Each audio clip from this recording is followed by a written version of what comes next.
ओम नमो भगवते वासुदेवाय। स्वागत है आप सभी का हमारे चैनल पर। आज के इस वीडियो में हम बात करने वाले हैं बैसाख मास की शुक्ल पक्ष की एकादशी के बारे में।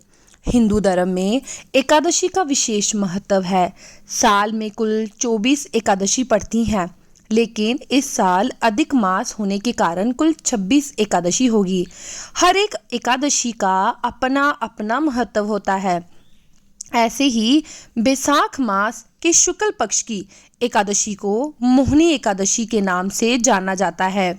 मान्यता है कि समुद्र मंथन के दौरान निकले अमृत को देवताओं को पिलाने के लिए और राक्षसों से बचाने के लिए भगवान विष्णु ने मोहिनी अवतार धारण किया था और धर्म की रक्षा की थी।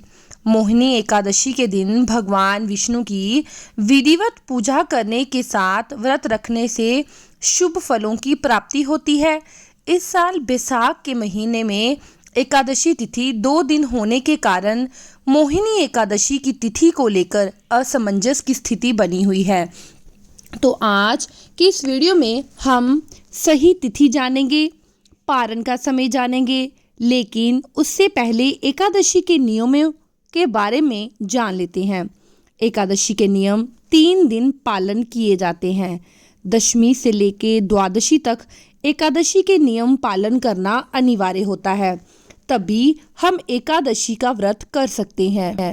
दशमी के दिन से सूर्यास्त के बाद से ही नमक और अन्न का सेवन नहीं करना चाहिए। पृथ्वी पर शयन करें और पूर्ण रूप से ब्रह्मचर्य का पालन करें। दशमी की रात्रि को मुख शुद्धि करके सोना चाहिए, क्योंकि एकादशी के दिन ब्रश इत्यादि भी नहीं करना चाहिए। अगले दिन एकादशी पर ब्रह्म मुहूर्त में उठकर स्नान आदि से निवृत्त होने के बाद भगवान विष्णु की विधि विधान से पूजा करनी चाहिए। पूजा के पहले व्रत का संकल्प अवश्य लेना चाहिए। हाथ में थोड़ा जल, तुलसी पत्र लें और भगवान के सामने एकादशी के व्रत को धारण करने का संकल्प ग्रहण करें, तभी एकादशी का व्रत पूर्ण माना जाता है। संकल्प लेने के बाद विधि विधान से पूजा करें और इसके बाद एकादशी व्रत की कथा सुनें, जो कि मैं अपने इस चैनल प्रतिभा भक्ति वर्ल्ड में आपको सुनाऊंगी। तो चैनल को अगर आपने सब्सक्राइब नहीं किया है तो कर लीजिए और कथा सुनने के बाद भगवान विष्णु की आरती अवश्य करें। भगवान विष्णु की पूजा में तुलसी पत्र अवश्य अर्पित करना चाहिए और एकादशी पर तुलसी का स्पर्श नहीं किया जाता है, तो आप पहले से तुलसी तोड़कर रखें और भगवान विष्णु को अर्पित करें। बिना तुलसी दल के विष्णु पूजा अधूरी मानी जाती है। सारा दिन उपवास रखें, हो सके तो निराहार रखें। अगर नहीं सामर्थ्य तो फलाहार से भी व्रत किया जा सकता है। इसके बाद रात्रि जागरण का भी एकादशी के व्रत में विशेष महत्व बताया गया है। हो सके तो पूरी रात जागरण करें, लेकिन अगर किसी वजह से नहीं कर सकते पूरी रात जागरण तो कम से कम मध्य रात्रि तक जागरण जरूर करें। भगवान का भजन कीर्तन करते हुए रात्रि जागरण करें। अगले दिन द्वादशी पर व्रत का पारण किया जाता है और पारण विशेष रूप से सही समय पर करना चाहिए। अगर 2 दिन नियमों का पालन करें और पारण किसी वजह से सही समय पर नहीं हो पाता तो एकादशी के व्रत का पूर्ण फल प्राप्त नहीं होता। तो विशेष ध्यान रखें, पारण के समय का जो समय बताया जाता है उसी के बीच में व्रत का पारण हमें करना चाहिए।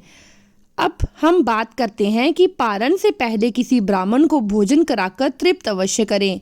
अब हम मान लीजिए कि भोजन नहीं करा सकते, सुबह सुबह पारण करना होता है, तो कम से कम एक ब्राह्मण के भोजन की कच्ची सामग्री अलग निकाल कर रख दें और उसे दक्षिणा भी उसमें रखें, क्योंकि बिना दान दक्षिणा के एकादशी के व्रत का पारण नहीं किया जाता।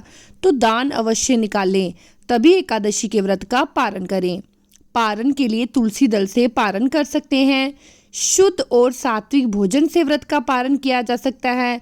अगर मान के चलिए एकादशी के दिन अगर आपका कोई दूसरा व्रत है तो आप फल या ड्राई फ्रूट से भी एकादशी के व्रत का पारण कर सकते हैं।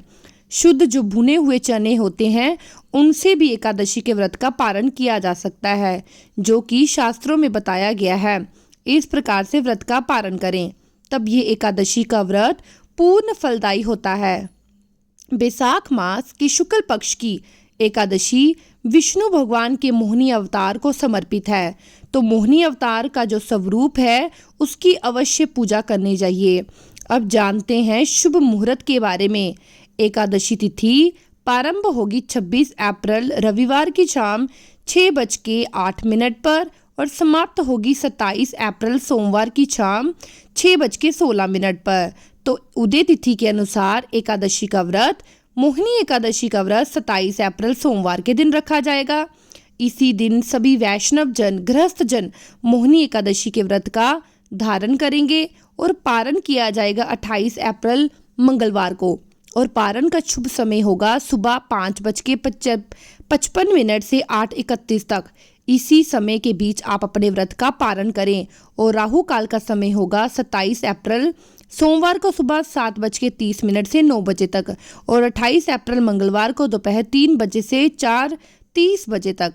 राहु काल का समय अशुभ होता है, इसलिए इस समय पर कोई भी नया काम, पूजा पाठ, शुभ काम नहीं करना चाहिए। और एकादशी पर इस बार भद्रा का वास भी है और भद्रा का वास पृथ्वी लोक पर है, तो एकादशी के दिन सुबह से लेकर शाम तक भद्रा रहेगी। और भद्रा के समय में कोई भी नया काम शुरू नहीं किया जाता, लेकिन व्रत में भद्रा मान्य नहीं की जाती, व्रत कर सकते हैं। तो ये थी एकादशी से जुड़ी जानकारी। अगर आपको वीडियो पसंद आई हो तो मेरे चैनल को लाइक, शेयर, सब्सक्राइब जरूर कीजिए और कमेंट सेक्शन में ओम नमो भगवते वासुदेवाय अवश्य लिखें और इस वीडियो को अंत तक जरूर देखें।